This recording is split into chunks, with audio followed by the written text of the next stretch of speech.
शहीद शेख भिखारी, शहीद नीलांबर पीताम्बर, स्वर्गीय विनोद बिहारी महतो जी, शहीद निर्मल महतो जी, शहीद जयवीर महतो जी, महेंद्र सिंह जी, स्वर्गीय टेकलाल महतो जी, स्वर्गीय हाजी हुसैन अंसारी जी, स्वर्गीय जगन्नाथ महतो जी, सभी को नमन करती हूँ।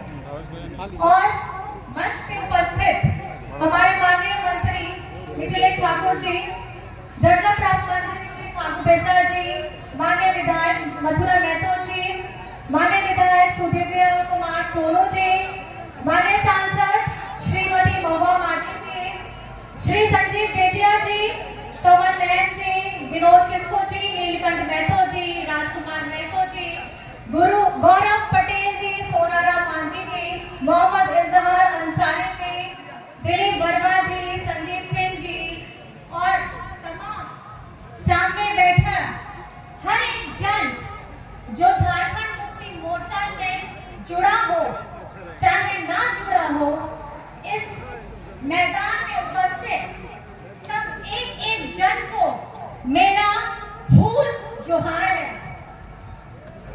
आज झारखंड मुक्ति मोर्चा का यह स्थापना दिवस हमें इस बात की याद दिलाता है कि जिस धूम को बहा करके, जिस एक एक शरीर का पसीना कतरा बहा करके हर एक जन जो यहाँ का वासी है और जिसने झारखंड को अलग करने का सपना देखा था, जिसके वजह से झारखंड मुक्ति मोर्चा पार्टी इस उम्मीद को, इस सपने को आगे लेके बढ़ी थी।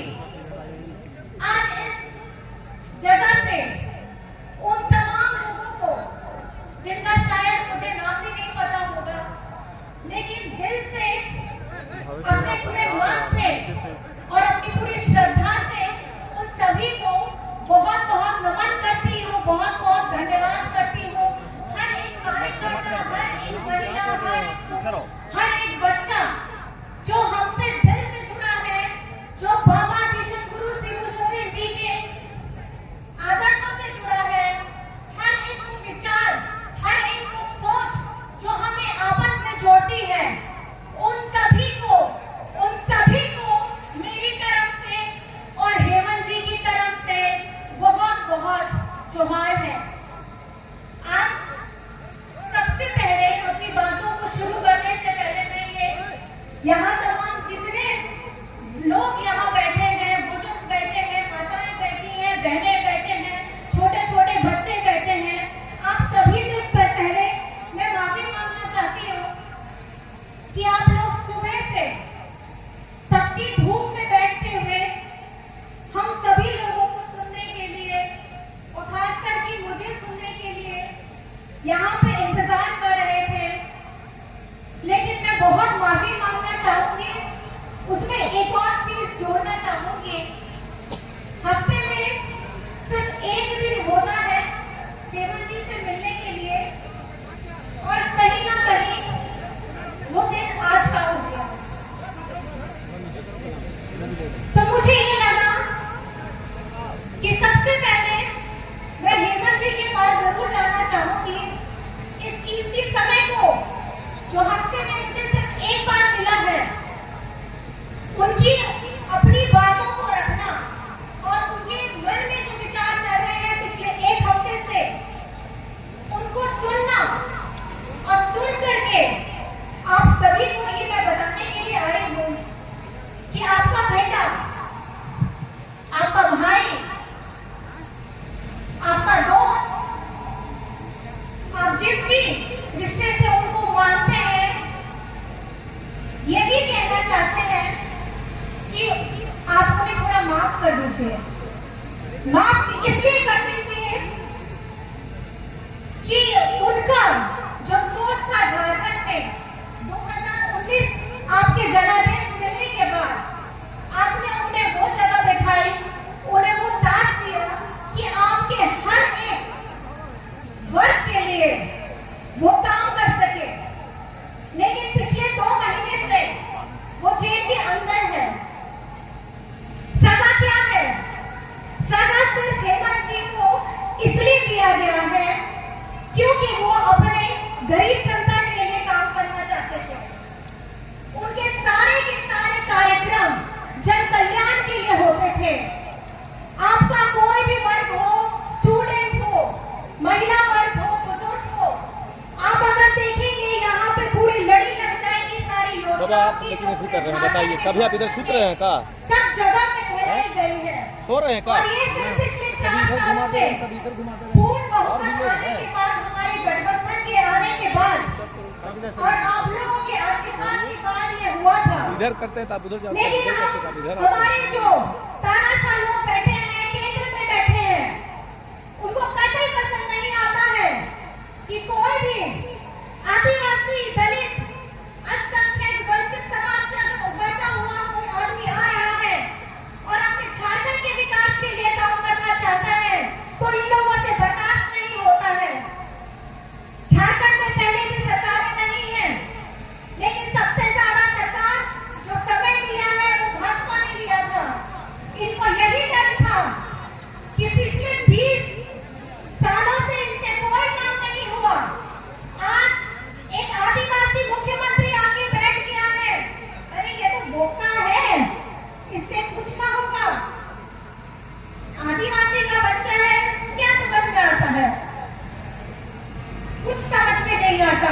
लेकिन आज पूरे गर्व के साथ मैं ये कहती हूँ कि आपका अपना भाई जिस तरह से झारखंड को पहला राज्य है, जब कोरोना हुआ था तो इसी मुख्यमंत्री ने, इसी आपके बेटा ने हमारे अपने मजदूरों को दूसरे राज्यों से ट्रेन से, बस से, हवाई जहाज से उस वक्त लेकर के आया जब हमारी केंद्र सरकार में कितने मंत्री बैठे थे,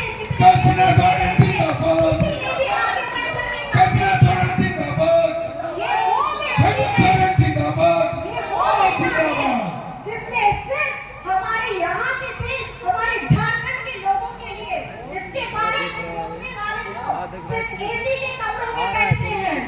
कोरोना के समय सबने खिड़की बनाने बंद कर दिए। कहाँ तुम बना रहा है? फेसबुक, ट्विटर और हो गया। चलो आ जाओ। फ्री का डेटा बढ़ने लगा, किस लिए? दिख रहा है कुछ कोरोना हो जाए। भीषण बीमारी है, दूरी बना के रखिए।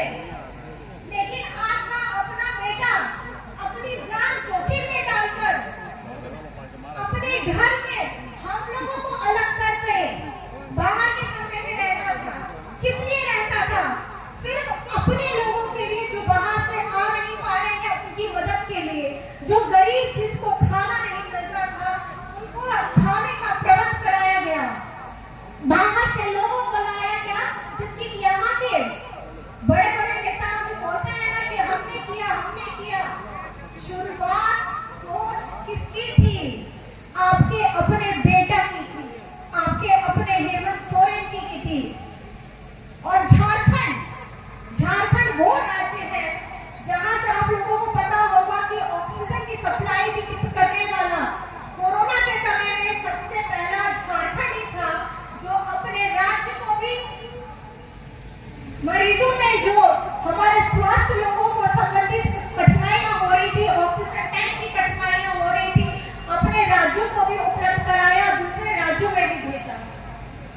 ये वो हेमंत सोरेन है, ये वो बेटा है जिसने यहाँ के हर एक वर्ग के लिए उस समय काम किया जब सरकार बनते ही 2 साल तक यहाँ आपको पूछने वाला कोई नहीं था। सब अपने घर में अपने परिवारों के साथ सुरक्षित रहते थे। अपने घर में अपने परिवार के साथ इसलिए सुरक्षित रहते थे कि मुझे कुछ ना हो जाए।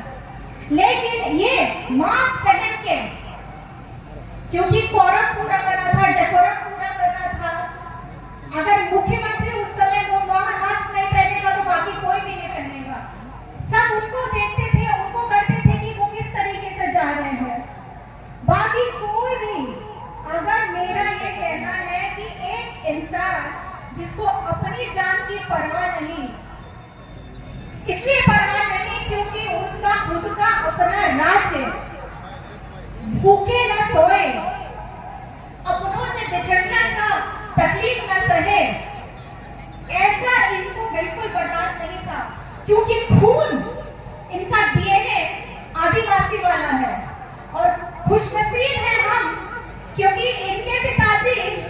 दिशंगुरु शिबू सोरेन जी हैं, जिन्होंने नंगे पांव बिना किसी संसाधन के साथ उस समय में महाजनों के खिलाफ अपना मोर्चा खोला था, जब उनके आगे पीछे चलने वाला कोई नहीं था।